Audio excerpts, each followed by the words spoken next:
Nationwide mandatory return to office. The email subject line hit me like a punch to the gut. Of course, there was no return involved, for me at least. I'd been hired pre-pandemic to a fully remote position. I recalled the countless hours I'd spent scouring for such a role, and how ecstatic I'd been when I'd been selected for it. The job entailed hard work, but I'd excelled at it, and my husband and I had built our family around the flexibility it offered. Now my employer had the gall to suggest that its rescission of the promise it had made to me would improve productivity, foster increased collaboration, and instill a sense of family amongst our staff. Nope, and yuck, I thought. The email continued by declaring that true success and experience required a regular presence in the office. It all read like our CEO in typical form, projecting his own uselessness and impotence onto his employees. I sighed. Why couldn't I, or for that matter anyone else on my team, be dumb, lazy, and short-sighted enough to climb the corporate ladder as high as he had? My husband and I scrambled to make the necessary life changes as my applications to other jobs went nowhere. Realizing we could no longer give our dog the amount of exercise and attention she needed, we rehomed her to live with my mother-in-law. We staggered our work schedules to permit one of us to drop off our twins at daycare and the other to pick them up at the end of the day. My husband, who always fought to maintain a positive attitude, reminded me that we were still living a good life in the grand scheme of things, even if we were set to have less time together as a family. I know, I replied. It's just that we all know that these changes aren't happening for good reasons. We're moving backwards, just because the dipshits who run these companies think they're a lot smarter than they really are. I shrugged, feeling defeated and exasperated.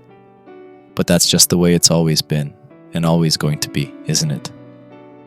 Finding a parking space proved nightmarish. For over 20 minutes, I meandered through all 9 floors of the garage searching for an open spot. Finally, I wedged my car into the only gap I could find, which lay between a support column and a truck left sloppily over the line by its driver, and escaped my vehicle by crawling out of the back seat. As I hurried down a staircase and towards the main building, I wondered how anyone who arrived after me would be able to park. I was there relatively early after all, and I hadn't seen any other available spaces. Passing underneath the giant Abernathy Industries emblem, I entered the main lobby where a young woman in azure jacket and skirt suit waved to me. "You must be Cora," she said, before introducing herself as Monica. "I'm with HR, and I'll be showing you the way to your office." "Nice to meet you, Monica," I said. "I believe we've talked by email a few times." "Indeed we have." As we shook hands, a bright, beaming smile stretched across her face. "This is such an exciting day for me," she gushed, a tear in her eye. "For all of us, really. You've been a part of this company for years, but now it feels different, like you're finally a part of our family." This took me aback. Naturally, I did not see, and had no desire to ever see, the people I put up with to pay my mortgage as brothers or sisters, or second cousins twice removed for that matter. So how do I find my office?" I asked, eager to change the subject.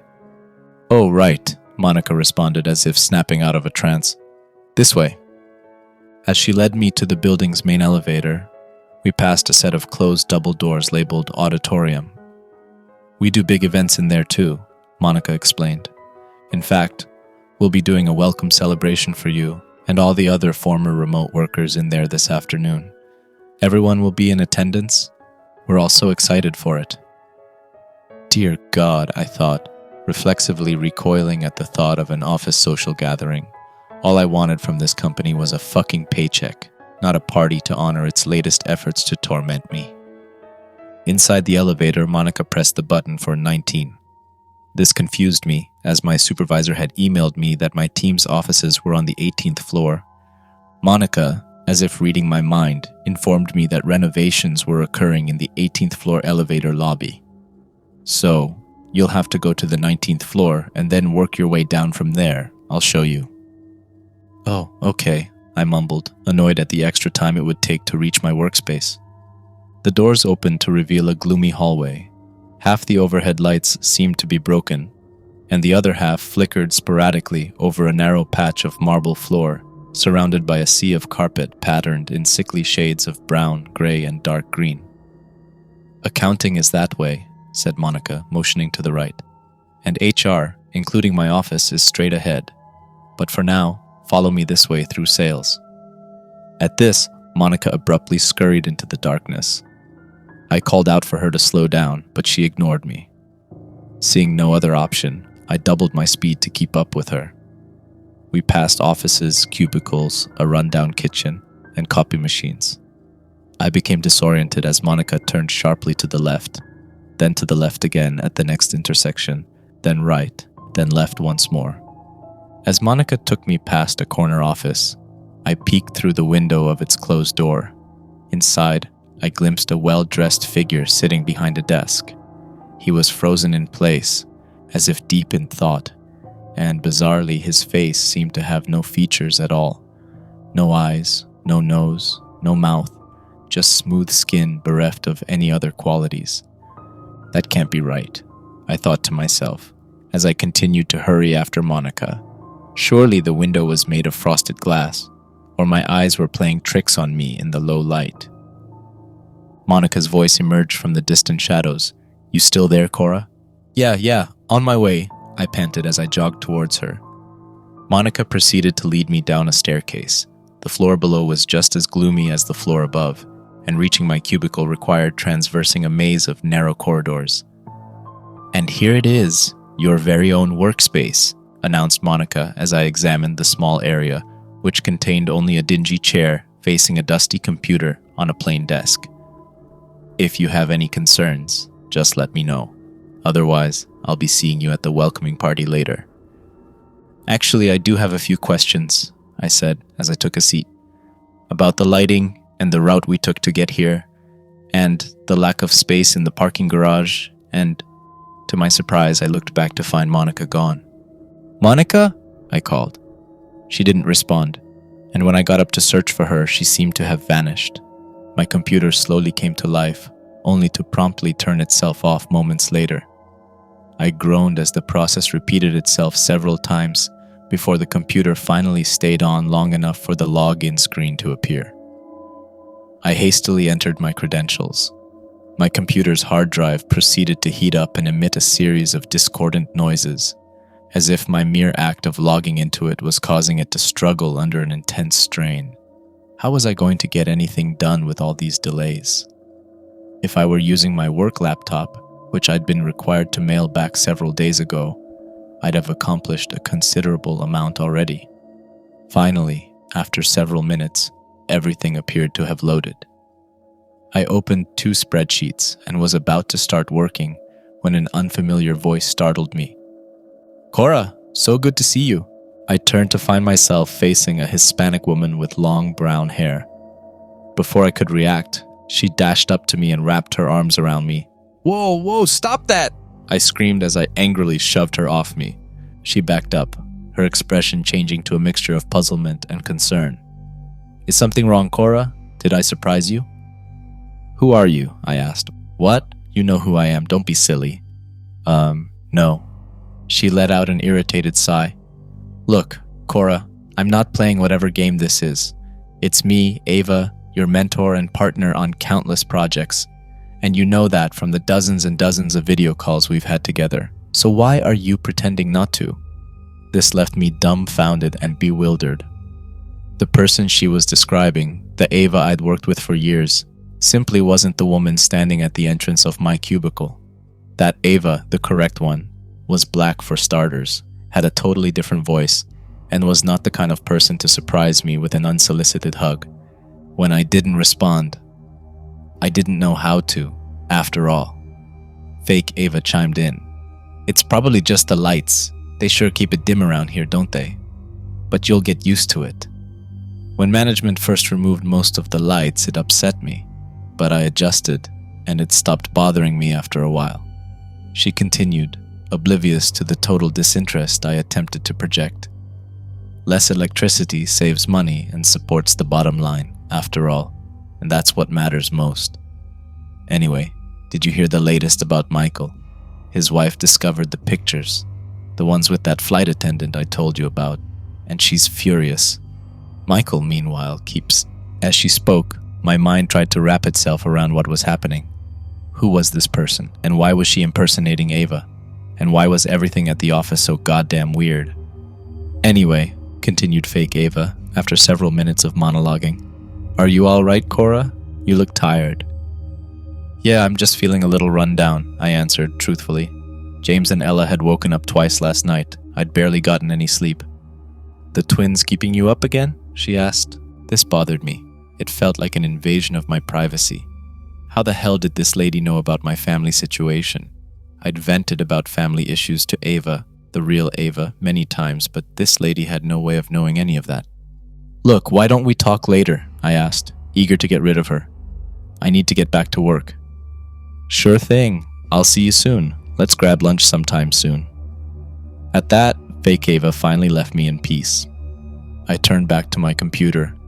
I thought about typing up a resignation letter and marching right out, assuming I could even find the building exit at this point. Everything that had happened thus far today left me deeply uncomfortable. I didn't want to work here anymore. Consequences be damned. I opened a blank Word document and began drafting an email to my supervisor, explaining all the reasons why I was providing my 2 weeks' notice. The thoughts I laid out were unfiltered and littered with pejoratives directed at company leadership. I knew I would water it down and clean it up prior to sending it. But for now, it felt good to write how I honestly felt. Before long, the words before me blurred together as the combination of minimal lighting and barely 2 hours of sleep sent me into a daze. "I'll close my eyes. Just for a second," I told myself as I leaned back and retreated into memories of happier times. I awoke to the sound of a high-pitched whine. At first, I assumed it to be the nighttime cry of James or Ella, signifying the need for a diaper change or feeding.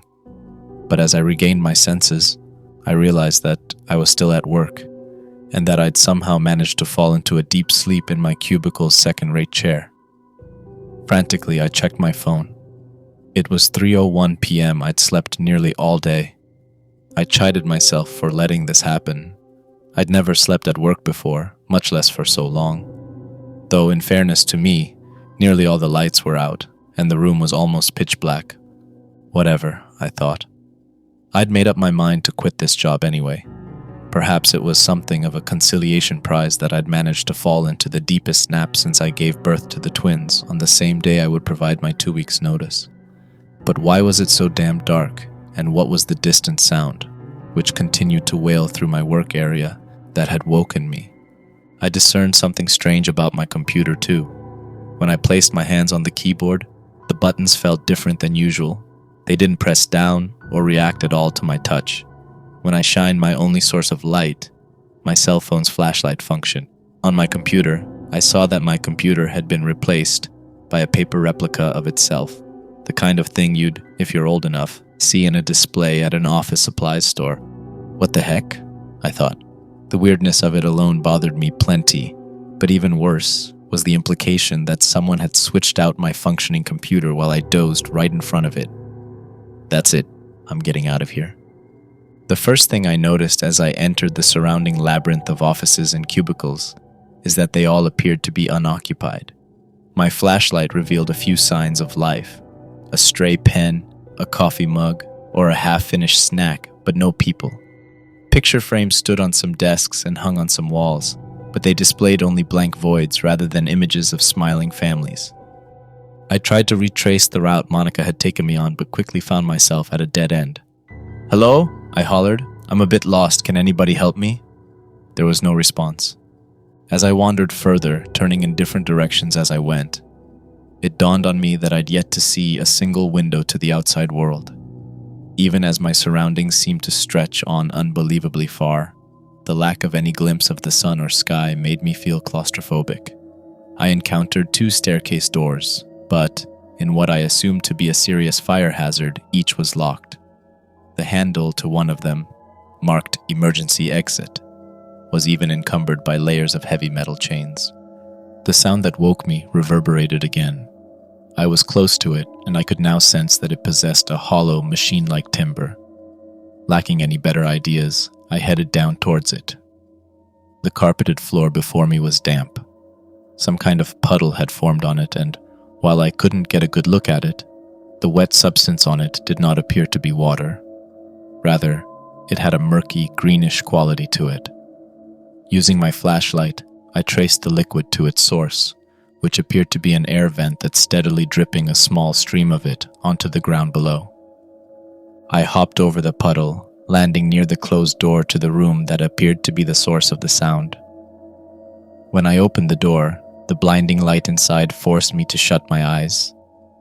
As my vision slowly adjusted, I realized that the sound simply originated from the standard copy machine housed in this room, which appeared to be in the midst of a large printing job. Examining it more closely, I realized that it seemed to be stuck in a peculiar loop. Each page in a large ream of paper entered it on one side, went through the machine, and exited without a single marking on it.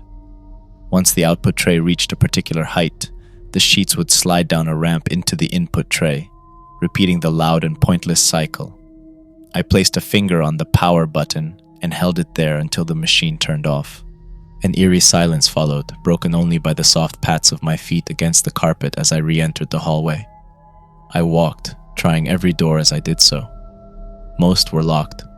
Some led to vacant offices. Others led to empty closets, or break rooms with crumbs and pots half filled with the remnants of last week's coffee. As time passed, the darkness around me, still punctured only by my phone light, seemed to grow more opaque, more encompassing.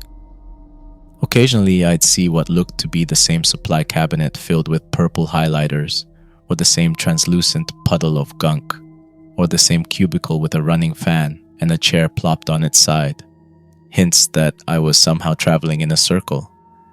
But I took no discernible turns, and the order in which I came upon each landmark was inconsistent. How do I get out of here? I realized I was becoming thirsty, and I knew my phone battery wouldn't last forever. When I tried calling my husband, to be followed, if he didn't answer, by a call to the front desk and then 911 if necessary. The call failed, despite my phone displaying that it had service. Distant sounds drew my attention. At first, they resembled high-pitched giggles, but as I approached, they erupted into the buoyant laughter of a crowd. How anyone could feel compelled to express any feeling of joy in this hellhole perplexed me, but I attempted to track down the source all the same. If I just follow the laughter, I'll find someone who can lead me out, I told myself. But deep down, what I wanted most was the simple reassurance that I wasn't stuck here all alone. I ran down hallways, I climbed over cubicle walls, I yanked at stuck doorknobs and stormed from one side of a sticky, dingy kitchen to the exit on the other side. Finally, I found myself in a narrow corridor. At the opposite end, an overhead light blared over an open rectangular space. At least a dozen figures stood in it, but my eyes, having long ago adjusted to the dark, couldn't make out any distinguishing features on them. They just stood there facing me. Then, all at once, they were gone. Their laughter faded too, leaving behind only the same sterile silence that had haunted me for so long. Had they run away or gone somewhere else? I chased after them, calling out for help. I found myself in exactly the place I was looking for, an elevator lobby. Contrary to Monica's warning, I see no evidence of renovations. The people assembled here must have just gone downstairs. I didn't ask myself what they were doing standing here and bellowing for so long. I didn't need to know that. I just needed to get the hell out, something I finally had a way to do. Nervously, I held out my hand and prayed at the down button. I held my breath as the floor display slowly reached my level. 12, 13, 14, 15, 16, 17. The doors then opened to reveal a clean, well-lit elevator cab. I rushed inside, hit the lobby button, and watched with relief as the doors closed and the elevator began its descent. I tapped my sweaty fingers impatiently against the wall as the floor steadily ticked down. Finally, L appeared, and the doors opened to the main lobby. Only one thing stood between me and the exit. A pale woman with curly red hair, the first person I'd seen in ages, whose face lit up upon seeing me exit the elevator. "Girl, what took you so long?" she hollered in a nauseatingly excited voice. "You almost missed it, come on." I sped past her, my gaze focused on the way out. She moved rapidly, her firm hand grabbing me around the wrist before I could react. I attempted to fling her off, but with surprising force, she easily held me in place. "Cora, the party's that way," she said, gesturing towards the auditorium with the hand that wasn't restraining me. "I know how much you want to get home and see the twins, but you have to at least make an appearance." "Let me go," I cried. She adopted a deadpan expression. "Cora, we're not doing that. First you pretend not to know me, next you zone out the whole time I'm filling you in about Michael, and now you try to skip your own welcome back party? You and me were like sisters, Cora. What happened to you?" My jaw dropped. Was this person also pretending to be Ava? I tried to pull away from her again, only for the second fake Ava to whirl around, restrain me, and with remarkable strength, pull me towards the auditorium. I kept trying to fight her, to pull her off of me, but all succeeded in doing was exhausting myself even further. Some of what followed passed in a blur. I recall Ava, or whatever she was, dragging me past row after row of empty seats, across countless small puddles of rancid goo, and onto a stage covered in banners, streams, and balloons. An unnatural warmth drifting down from the air above, and the sense that I was being watched by something hostile and utterly evil. I remember spotting a loose balloon and watching it as it floated ever so slowly up and above the auditorium stage. With a loud pop, it burst upon making contact with a sight that still horrifies me to this day. An amalgam of body parts stretched across the ceiling, a soup of limbs, torsos, lips, ears, and more than anything, faces. So many faces, all floating in an inverted pool, a hazy green substance occasionally dripping from their pained open mouths onto the floor below. A plethora of voices, one of which I recognized as Monica's, began speaking. "Welcome home. We're happy to have you here with us. We've been waiting for you for so long. I knew you'd make it." I felt paralyzed. For a moment, I stood there, speechless and stunned, as the faces, male and female, black and white, young and old, oozed into a new form held together by flabby patches of skin and bent tendons. They combined into a gigantic, monstrous face, with an open, hungry mouth lined by hundreds of lips, filled with teeth composed of thousands of teeth. Out of its mouth slithered a long, slimy organ. It unfurled as it dropped, landing before me with a wet plop.